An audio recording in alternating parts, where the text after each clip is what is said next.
Alright, in this video we're going to be talking about friction for this part. Friction is basically everything and it brings everything to a stop at some point. There are three types of friction: static, sliding, and rolling. We're going to do an example for all three. The first one we're going to do is sliding friction.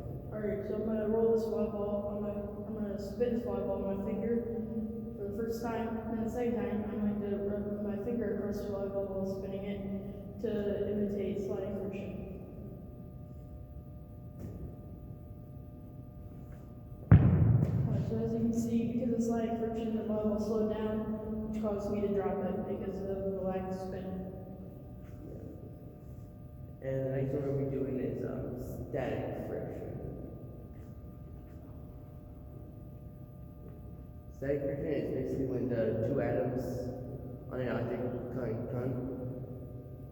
to collide with each other. When they collide, connect to each other, causing a stop with them.